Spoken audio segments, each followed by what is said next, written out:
Hello students, welcome to the channel the Officers Vision. चलिए शुरू करते हैं आज का नया सेशन। ठीक है, जो कि है स्टेट एड। तो पहले प्रश्न के साथ हम शुरू करते हैं। पहला प्रश्न हमारा क्या है?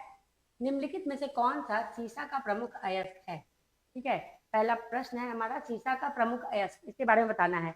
तो इसका जो आंसर हो जाएगा वो हो जाएगा गैलेना। ठीक है, ये हमारा सीसा का प्रमुख अयस्क है। अगर बात करें पिच ब्लेंड की, तो ये यूरेनियम यूरेनियम का अयस्क होता है। ठीक है, हेमेटाइट, इसके साथ साथ मैग्नेटाइट मैग्नेटाइट ये सब हमारे फेरस यानी कि लोहा का अयस्क है। ठीक है, पाइरोलुसाइट, इसकी अगर बात करें तो मैंगनीज मैग्नीज इसका ये अयस्क माना जाता है। ठीक है, चलिए चलते हैं अगले सवाल की ओर। और अगला सवाल है हमारा, कार्नेलाइट निम्नलिखित में से किसका अयस्क है? ठीक है, कार्नेलाइट। चलिए, तो इसका आंसर जो हो जाएगा वो क्या हो जाएगा? इसका आंसर हो जाएगा मैग्नीशियम। मैग्नीशियम जो है ये उसका मुख्य है कार्नेलाइट है। एल्यूमिनियम की अगर बात करें तो बॉक्साइट बॉक्साइट से प्राप्त किया जाता है। ठीक है, मरकरी मरकरी है, सिनेबार सिनेबार इसका अयस्क है। ठीक है, कॉपर कॉपर का है क्यूप्राइट क्यूप्राइट। ठीक है, ये इसका अयस्क है। चलिए अगला सवाल देखते हैं क्या है। और अगला सवाल है हमारा, वनस्पति विज्ञान के जनक जो है ये कौन माने जाते हैं? ठीक है, वनस्पति विज्ञान के जनक की बात करेंगे हम, तो ये हमारा हो जाएगा थियोफ्रेस्टस। ठीक है, थियोफ्रेस्टस को जो है वनस्पति विज्ञान का जनक माना जाता है। अगर अरस्तु की बात करें तो बायोलॉजी यानी कि जीव विज्ञान का जनक अरस्तु को माना जाता है। आप लोग जो है एक क्वेश्चन का आंसर आप लोग दीजिएगा कि थियोफ्रेस्टस जो है इनकी पुस्तक का नाम क्या है। ठीक है, इन्होंने एक पुस्तक लिखी है, तो उस पुस्तक का नाम क्या है? चलिए अगला सवाल देखते हैं। कोशिका के बारे में कौन सा कथन सही है? ठीक है, बताना है कौन सा कथन जो है कोशिका के बारे में सही है। तो कोशिका देखेंगे यह केवल पादपों में पाया जाता है, तो ये तो गलत जवाब है, क्योंकि ये पादप जगत मतलब जंतुओं में और इसके साथ साथ पादपों में दोनों में पाया जाता है। प्लांट और एनिमल्स दोनों में पाया जाता है। यह जीवन की मूल संरचनात्मक एवं क्रियात्मक इकाई है। ठीक है, तो ये सही हो जाएगा। यह केवल बहुकोशिकीय जीवों में होता है, तो ये क्या है? गलत है। नहीं, एक कोशिकीय जीव हो या बहुकोशिकीय जीव हो, दोनों में पाया जाता है। ठीक है, निर्जीव इकाई ये भी गलत हो जाएगा। तो हमारा आंसर क्या हो गया? यह जीवन की मूल संरचनात्मक एवं क्रियात्मक इकाई है। ठीक है, चलिए अगला सवाल देखते हैं। कवक की कोशिका भित्ति किस चीज की बनी होती है? ठीक है, कवक की पूछ रहा है, तो इसका जो जवाब हो जाएगा वो क्या हो जाएगा? काइटिन की बनी होती है। ठीक है, कवक की जो कोशिका भित्ति होती है वो किस चीज की? काइटिन की बनी होती है। हम लोग जानते हैं कोशिका जो होता है जंतुओं में भी होता है और पौधों में भी होता है। पौधों में क्या होता है? सेल वॉल यानी कि कोशिका भित्ति पाई जाती है। वहीं अगर हम देखेंगे बात करेंगे जंतुओं में, तो जंतुओं में क्या होता है? कोशिका झिल्ली यानी कि सेल मेम्ब्रेन पाया जाता है। कोशिका भित्ति और पादपों में ये सेलुलोज की बनी होती है। अगर बात करें कोशिका झिल्ली की, तो किस चीज की बनी होती है? लिपिड लिपिड और प्रोटीन की, है ना, प्रोटीन की बनी होती है। ठीक है, पेप्टिडोग्लाइकिन पेप्टिडोग्लाइकिन ये कहाँ पाया जाता है? तो मुख्य रूप से बैक्टीरिया का जो सेल वॉल होता है वो इससे बना होता है। चलिए अगला सवाल देखते हैं। निम्नलिखित कथनों को ध्यान से पढ़ें और बताएं इनमें से कौन कौन से कथन सत्य हैं। ठीक है, तो देखते हैं हम लोग। पादप कोशिका में सेंट्रोजोम नहीं पाया जाता। ठीक है, दूसरा क्या है? जंतु कोशिका में लाइजोजोम नहीं पाया जाता। तीसरा, पादप कोशिकाओं में कोशिका भित्ति होती है। तो ये जो हमारा सही है ये हमारा गलत हो जाएगा, क्योंकि जंतु कोशिका में लाइजोजोम होता है और इसमें नहीं होता है। पादप कोशिका जो होता है उसमें लाइजोजोम नहीं होता है ना। पादप कोशिकाओं में सेंट्रोजोम नहीं पाया जाता, ये बिल्कुल सही है। और पादप कोशिकाओं में कोशिका भित्ति होती है, ये भी सही है। अभी इसके पहले वाले प्रश्न में मैंने बताया कि जो पादप कोशिका होता है वो किस चीज का बना होता है? सेल वॉल यानी कि कोशिका भित्ति का बना होता है। और कोशिका भित्ति किस चीज की बनी होती है? सेल्यूलोज की। ठीक है, तो क्या हो जाएगा हमारा आंसर? ए और सी। ठीक है, ए और सी हमारा आंसर हो जाएगा। चलिए अगला सवाल देखते हैं। निम्नलिखित में से कौन सी रासायनिक अभिक्रिया है? ठीक है, रासायनिक अभिक्रिया बताना है कि इसमें से कौन सी रासायनिक अभिक्रिया है। तो इसका जो आंसर हो जाएगा वो हो जाएगा लोहे में जंग लगना। ये रासायनिक अभिक्रिया है, बाकी सब ये भौतिक अभिक्रिया है। क्या होता है रासायनिक और भौतिक अभिक्रिया? तो हम देखते हैं जब दो या दो से पदार्थ जो है आपस में अभिक्रिया करके और बिल्कुल ही नया कोई नया पदार्थ बनाते हैं जिसका जो रासायनिक गुण होता है वो बिल्कुल ही नया होता है, तो वो क्या हो जाता है, उसको हम लोग रासायनिक अभिक्रिया मानते हैं। जैसे कि लोहे में जंग लगना, जैसे कि हम लोग जो खाना खाते हैं तो खाने का पचना, है ना, ये सब क्या हो गया, रासायनिक अभिक्रिया आता है। लेकिन वहीं पर जब अभिक्रिया होती है और एक वस्तु सिर्फ उसका जो है ना गुण भले परिवर्तित हो जाए, लेकिन उसका जो रासायनिक संरचना होता है वो सब जो है वही रह जाता है। जैसे कि अगर हम बात करें बर्फ का पिघलना, है ना, तो बर्फ एक बार अगर पिघल गया तो फिर से वापस अपने स्वरूप में आ सकता है। अगर द्रव बन गया, फिर से अगर हम उसको कम टेम्परेचर पे रखेंगे तो फिर से वो क्या बन जाएगा, बर्फ जो है बन करके यानी कि ठोस स्वरूप में आ जाएगा। ये हमारा क्या हो जाएगा, ये हमारा हो जाएगा भौतिक जो अभिक्रिया है वो। ठीक है, चलिए, पानी का वाष्पीकरण भी हमारा भौतिक अभिक्रिया हो गया, चीनी का पानी में घुलना ये भी हमारा भौतिक अभिक्रिया हो गया। ठीक है, आप लोग एक सवाल बताइएगा, जवाब उसका दीजिएगा कि मोमबत्ती का जलना और मोमबत्ती का पिघलना, है ना, ये दोनों अलग अलग बातें हैं। मोमबत्ती अगर जलती है तो कौन सी अभिक्रिया होती है, और अगर मोमबत्ती पिघल जाती है तो फिर वो कौन सी अभिक्रिया होती है? इसका जवाब आप लोग कमेंट सेक्शन में जरूर दीजिएगा। चलिए अगला सवाल देखते हैं। भारतीय संविधान के उद्देश्यों में आर्थिक न्याय का प्रावधान कहाँ उल्लिखित है? ठीक है, आर्थिक न्याय की बात जो है कहाँ की गई है? तो हम ये देखते हैं कि हाँ, प्रस्तावना और राज्य के नीति निर्देशक तत्व। इसमें प्रस्तावना हम जानते हैं कि हमारा जो प्रस्तावना है ना, प्रस्तावना हमारा क्या है, आइडेंटिटी कार्ड है हमारे कॉन्स्टिट्यूशन, हमारे संविधान का। उसमें 3 तरह के न्याय की बात की गई है, सामाजिक, आर्थिक और राजनीतिक न्याय, है ना, तीनों न्याय की बात उसमें की गई है। इसके साथ साथ जो राज्य के नीति निर्देशक तत्व हैं, इसके आर्टिकल 38, 39, है ना, इसमें भी आर्थिक न्याय की बात की गई है। चलिए अगला सवाल देखते हैं। कश्मीर में कनिष्क के शासनकाल में जो बौद्ध संगीति आयोजित हुई थी, इसकी अध्यक्षता किसने की थी? ठीक है, तो कश्मीर में जो कनिष्क के शासनकाल में आयोजित किया गया था, तो कौन सा ये संगीति था? तो चौथी, है ना, चतुर्थ संगीति थी, चौथी थी। इसका अध्यक्षता किसने किया था? तो ये हो जाएगा हमारा वसुमित्र, है ना, वसुमित्र ने इसकी अध्यक्षता की थी। अगर बात करें पहली की, तो पहली की अध्यक्षता किसने की थी? तो महाकश्यप। पहले की अध्यक्षता किसके शासनकाल में की गई थी? तो अजातशत्रु। अजातशत्रु कहाँ हुई थी? तो ये गिरी या राजगिरी, गिरी या राजगिरी लिखिए, राजगिरी में हुई थी। ठीक है, दूसरे की अगर हम बात करें, तो दूसरे की अगर बात करें तो सबकामी, सबकामी किसने इसकी अध्यक्षता की थी? किसके शासनकाल में हुई थी? तो कालाशोक, कालाशोक इसके शासनकाल में। कहाँ हुआ था? तो वैशाली में, वैशाली में। तीसरी अध्यक्षता कहाँ हुई थी? तो पाटलिपुत्र में, पाटलिपुत्र में। ठीक है, किसके शासनकाल में हुई थी? तो हम देखते हैं अशोक, अशोक के शासनकाल में। ठीक है, और इसकी अध्यक्षता किसने की थी? तो ये हम देखते हैं मोगालीपुत्र तीस, मोगालीपुत्र तीस के ने इसकी अध्यक्षता की थी। चलिए अब हम देखते हैं अगला सवाल क्या है। चट्टानों पर उगने वाले पौधे निम्नलिखित में से क्या कहलाते हैं? ठीक है, जो चट्टान पर उगते हैं पौधे उसको हम लोग क्या कहते हैं? तो ये हो जाएगा लिथो, है ना, क्या कहते हैं इसको? लिथोफाइट कहते हैं। ठीक है, लिथोफाइट यानी कि चट्टानों पर जो उगने वाले पौधे होते हैं वो लिथोफाइट कहलाते हैं। एपीफाइट, एपीफाइट किसको कहते हैं? तो वो वैसे पौधे, है ना, जो दूसरे पेड़ पौधों की शाखाओं पर उसके ऊपर चढ़ते हैं और उसके ऊपर उग जाते हैं। और उसके ऊपर जो है क्यों जाते हैं? तो सूर्य से रोशनी प्राप्त करने के लिए। जैसे कि फर्ण बात करें, है ना, फर्ण हो गया। जेरोफाइट जो शुष्क क्षेत्र यानी जो रेगिस्तान वाले जो इलाके होते हैं, है ना, वहां पे हमको जेरोफाइट देखने को मिलता है। हेलोफाइट लवणीय क्षेत्र, लवणीय मृदा, या फिर खारे जो पानी वाले जो जगह होते हैं, जैसे अगर हम बात करें मैंग्रोव। ठीक है, ये हो गया।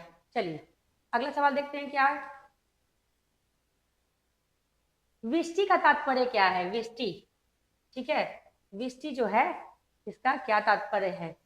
तो इसका जो जवाब हो जाएगा ये हो जाएगा जबरदस्ती और बिना भुगतान के कराई गई मजदूरी, है ना, ये क्या होता था, जबरदस्ती कराया जाता था मजदूरी और उसमें उसको भुगतान भी नहीं दिया जाता था, जैसे कि बंधुआ मजदूरी कराते हैं ना लोग, बिल्कुल उसी तरह से। चलिए अगला सवाल देखते हैं क्या है। ऑरिजिन ऑफ स्पेसिस पुस्तक जो है ये किसके द्वारा लिखी गई है? ऑरिजिन ऑफ स्पेसिस, ठीक है, तो ये हम देखते हैं डार्विन के द्वारा लिखी गई है ऑरिजिन ऑफ स्पेसिस पुस्तक, ठीक है।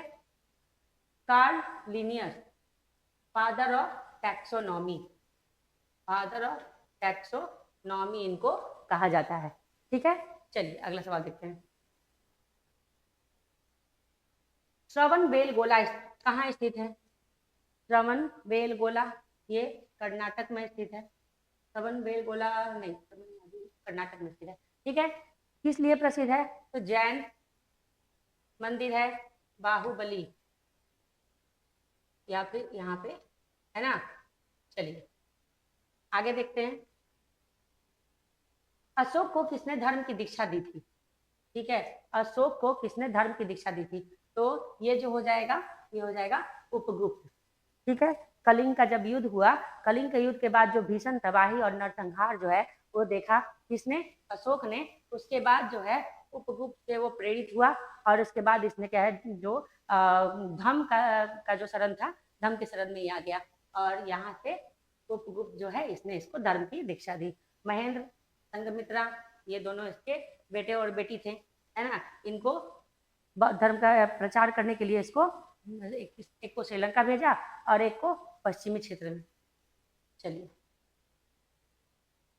अगला सवाल, निम्नलिखित शासकों पर विचार करें। अच्छा, इसके आगे का प्रश्न कहाँ है भाई? विचार करें, अच्छा ये है। चलिए इसमें हम देखते हैं क्या विचार करने बोल रहा है।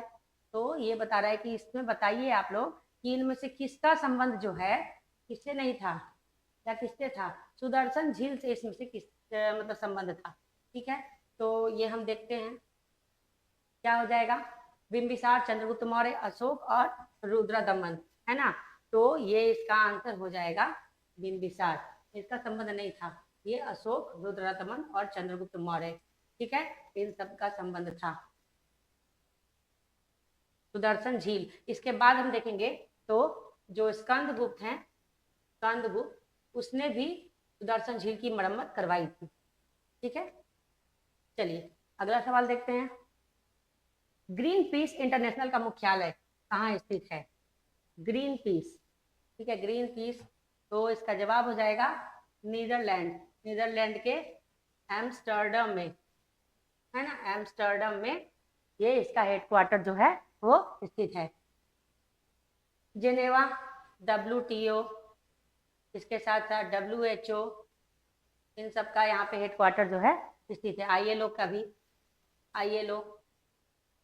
कनाडा, इसकी राजधानी, मैंने इसके पहले वाले सेशन में कई बार एक या दो बार इसकी राजधानी का नाम बताया है। आप लोग जो है क्या कीजिएगा, इसका जवाब कमेंट सेक्शन में लिखिएगा कि कनाडा की राजधानी जो है वो क्या है, ठीक है। ऑस्ट्रेलिया, हमको यहाँ क्या देखने को मिलता है? Great barrier reef, great barrier reef Australia में। चलिए अगला सवाल देखते हैं। बीबी का मकबरा निम्नलिखित में से कहाँ स्थित है? तो इसका जो जवाब हो जाएगा वो हो जाएगा औरंगाबाद। कहाँ स्थित है?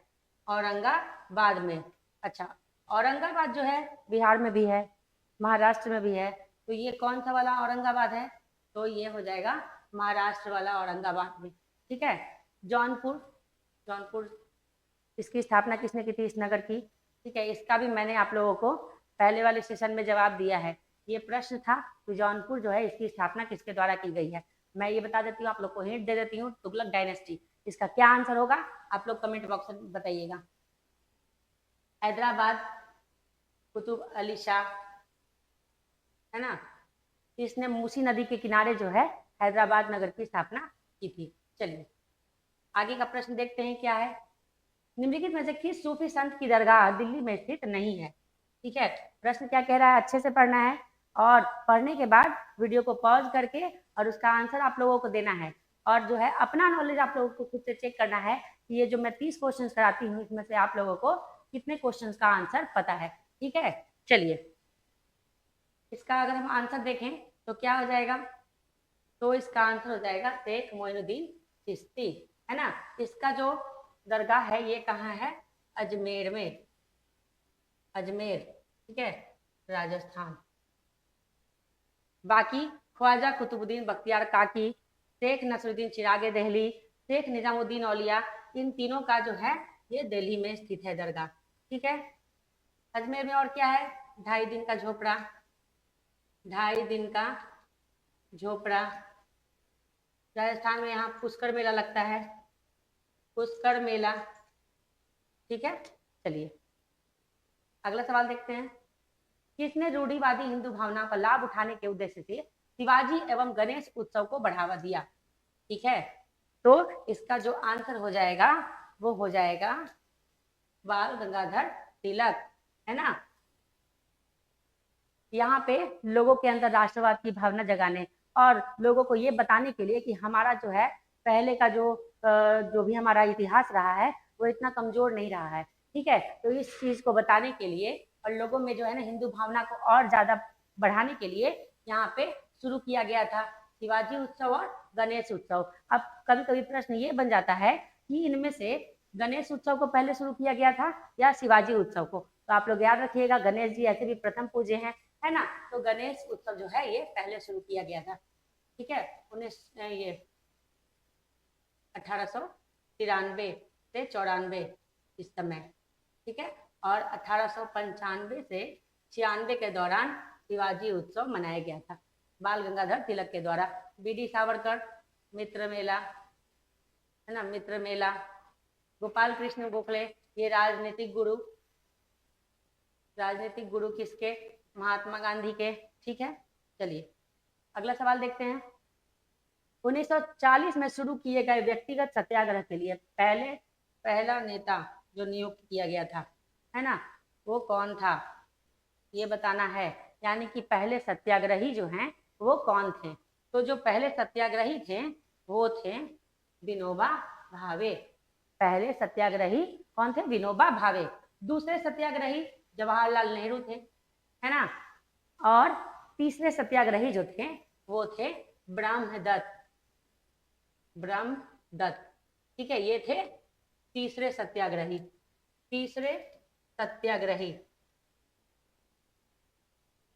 चलिए अगला सवाल देखते हैं, साइमन कमीशन से भारतीय असंतुष्ट थे क्योंकि ये जो है क्या हो जाएगा इसका आंसर, तो इसमें कोई भी सदस्य भारतीय नहीं था, ये इसका आंसर हो जाएगा। साइमन कमीशन क्यों आया था भारत, ठीक है, तो हम देखते हैं 1919 का जो प्रशासनिक सुधार था उसका इन लोग को स्टडी करना था और उसकी रिपोर्ट देनी थी। इसको 10 साल के बाद आना था, यानी कि इसको 1929 में आना था, लेकिन ये जो है आ गया 1928 में ही, ठीक है। और ये जो कमीशन था उसमें कोई भी भारतीय शामिल नहीं था, इसलिए जो भी यहाँ भारतीय थे सब इससे असंतुष्ट थे, ठीक है। और इसके खिलाफ जो है साइमन गो बैक का नारा भी दिया गया था, साइमन गो बैक। और इसी का जो है ना इसके विरोध में प्रदर्शन हो रहा था, जिसकी अगुवाई जो है वो कौन कर रहे थे, लाला लाजपत राय, ठीक है। तो लाला लाजपत राय बहुत ज्यादा वहां लाठीचार्ज हुआ और उस लाठीचार्ज से वो इतने घायल हो गए कि फिर उनकी बाद में मृत्यु हो गई। चलिए अगला सवाल देखते हैं, वह कौन सा नेता था जो लगातार 6 वर्षों तक कांग्रेस के अध्यक्ष पद पर रहा, है ना। तो बात करेंगे ये अबुल कलाम आजाद, है ना। ये जो है 1940 में अध्यक्षता की थी इन्होंने, कहाँ की थी, रामगढ़ जो है कहाँ था, तो जो अविभाजित बिहार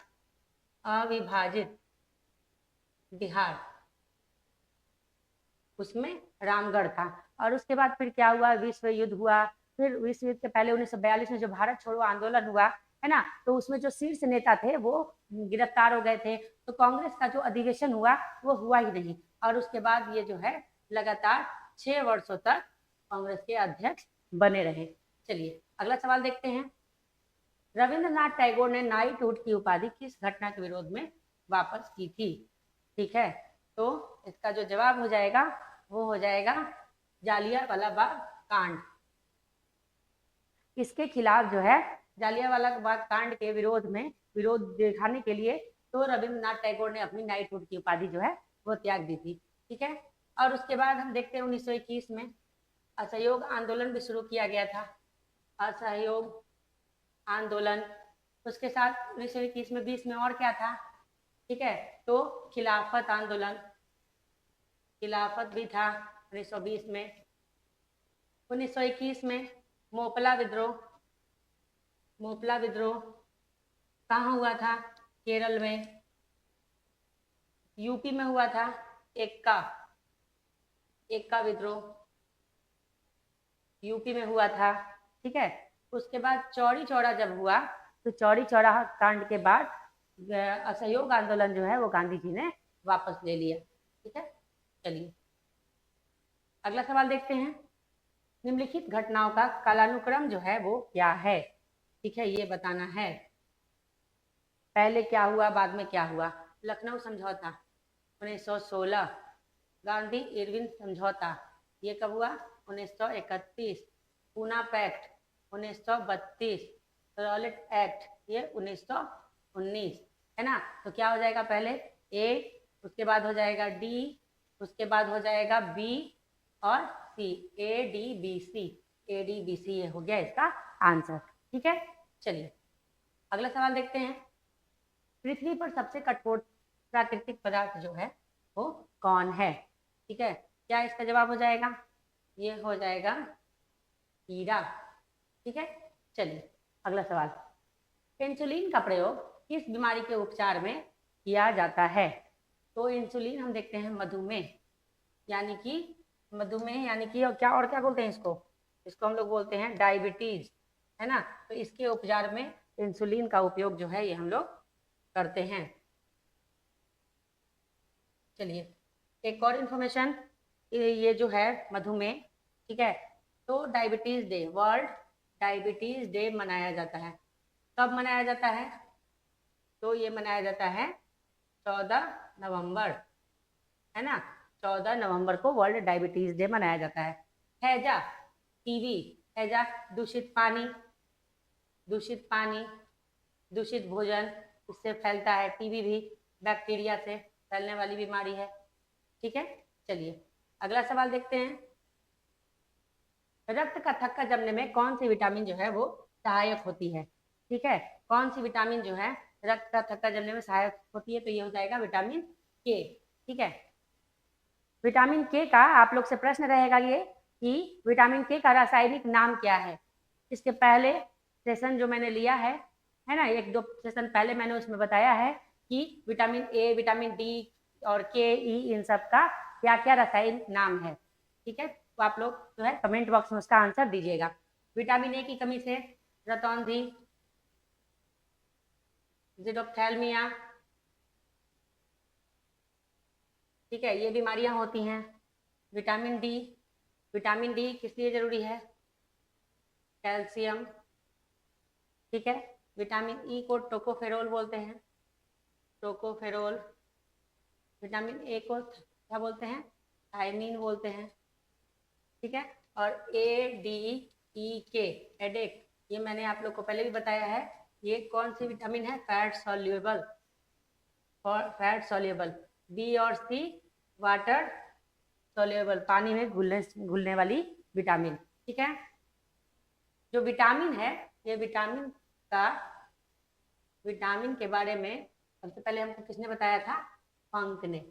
चलिए अगला सवाल देखते हैं क्या है। हीराकुंड बांध किस नदी पर है? ठीक है, हीराकुंड बांध जो है किस नदी पर है ये बताना है। तो ये हो जाएगा महानदी पर। कहाँ पे है? महानदी पर। किस राज्य में? किस राज्य में है? तो उड़ीसा। ठीक है, कहाँ से निकलती है महानदी? तो छत्तीसगढ़, छत्तीसगढ़ में धमतरी जिला है, धमतरी जिला है, वहां से निकलती है। ठीक है, गोदावरी, त्र्यंबकेश्वर पहाड़ी, त्र्यंबकेश्वर यहाँ से निकलती है। ठीक है, यमुना, यमुनोत्री, बंदरपूछ ग्लेशियर, बंदरपूंछ ग्लेशियर। चलिए अगला सवाल देखते हैं। अगला सवाल है और ये हमारा आज के सेशन का लास्ट क्वेश्चन है, ठीक है। विंग्स ऑफ फायर किसकी पुस्तक है? विंग्स ऑफ फायर किसकी है? तो ये जो हम देखते हैं ये है एपीजे अब्दुल कलाम, है ना। क्या है ये? तो ये इनकी ऑटोबायोग्राफी है, ऑटोबायोग्राफी, ठीक है। Jawaharlal Nehru, discovery of India, discovery of India, ठीक है। महात्मा गांधी की तो बहुत सारी पुस्तकें मैंने आप लोगों को पहले भी बताई हैं, जैसे हिंद स्वराज, इंडियन ओपिनियन, ठीक है। चलिए अब लाल कृष्ण आडवाणी की पुस्तक का नाम आप लोग जो है कमेंट बॉक्स में बताइएगा। लाल कृष्ण आडवाणी की पुस्तक का क्या नाम है? 2-3 पुस्तकों का नाम कम से कम जरूर लिखिएगा। और इसी के साथ जो है आज का ये सेशन हमारा यहीं पर खत्म होता है। अगले सेशन में हम फिर से आपके साथ मिलेंगे और कुछ नए क्वेश्चन आप लोगों के लिए लेके आएंगे जो बहुत ही जरूरी होंगे और एग्जाम में उनके आने की संभावना बनी रहती है, ठीक है। तो चलिए तब तक के लिए नमस्कार।